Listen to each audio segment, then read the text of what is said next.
mga idol, gagawa tayo ng ano, bamboo feathers para kung kumain yung ating mga alaga nakahilera. Ayan, ito gagawin natin.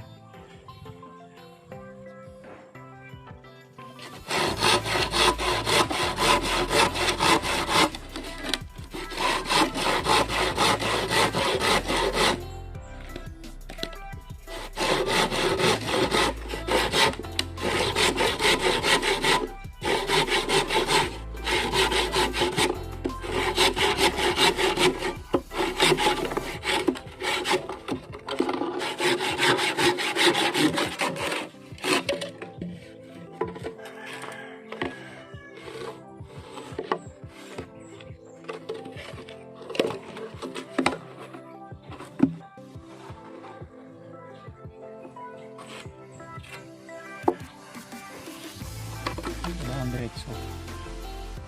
So dito tayo magbubutas. Bukasan natin dito.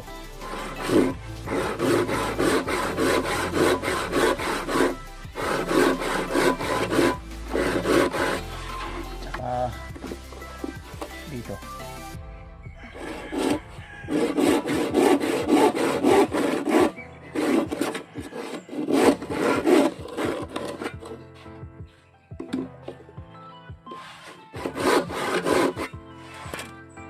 Nakaitak. So ay gagamitin ko lamang pangkayos dito. Binapaalala sa lahat na dapat mag-ingat ito, lalong lalo ng mga bata. So kayasin na natin.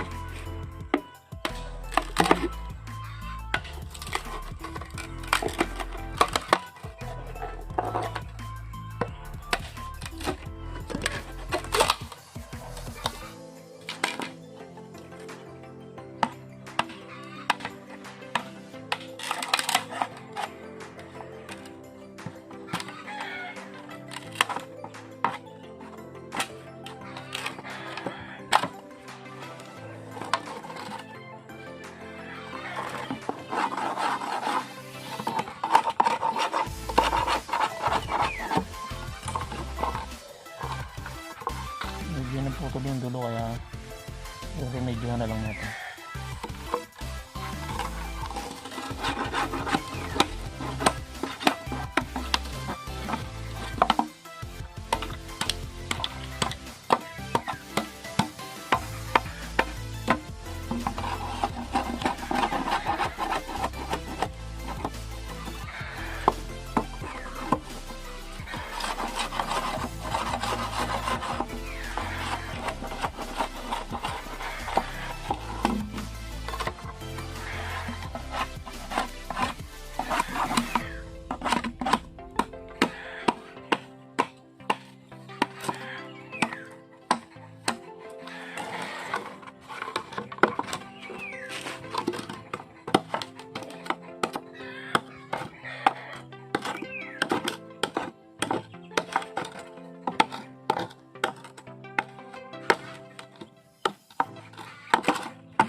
Pakain na. Lagyan natin ng para hindi tumapon.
Kuha mo na ang pako.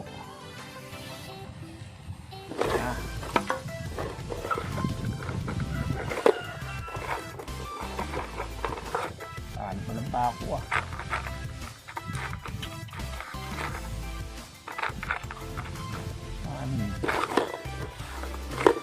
Okay.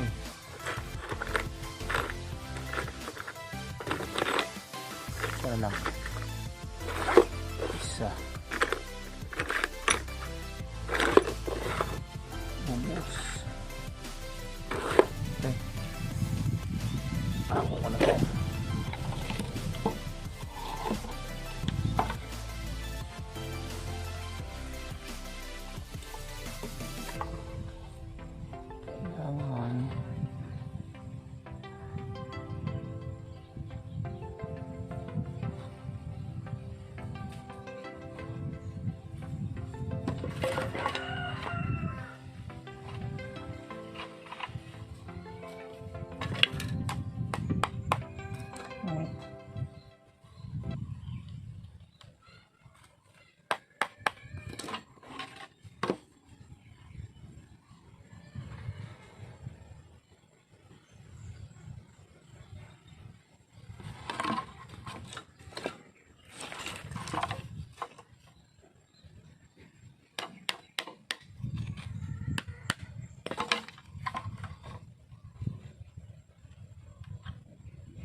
Isa pa.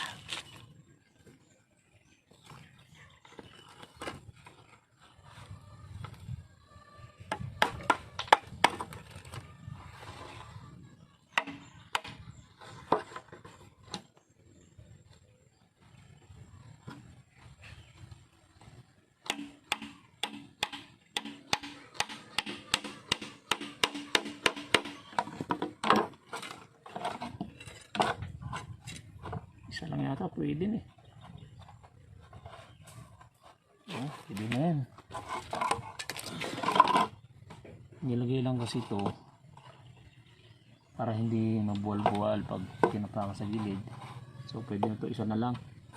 Pakabulan na lang natin isang pako dito. Kasi pag dinagdagan, makaabala pa sa loob.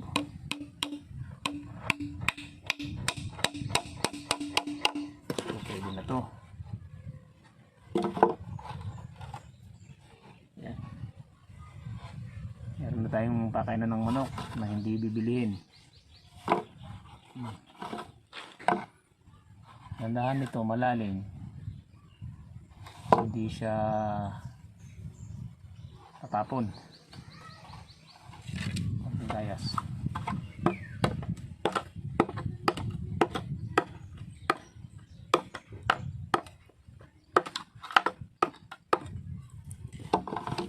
Dali natin doon sa manukan.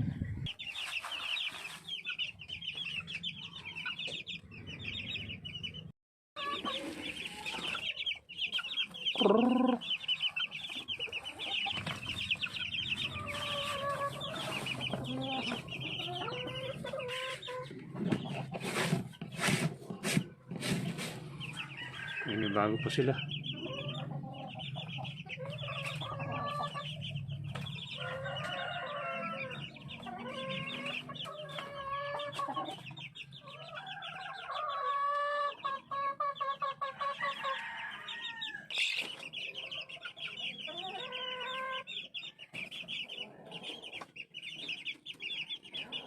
Di ba?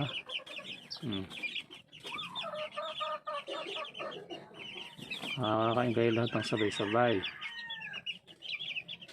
Oh. Sa una nalilibago pero masasanay din yan.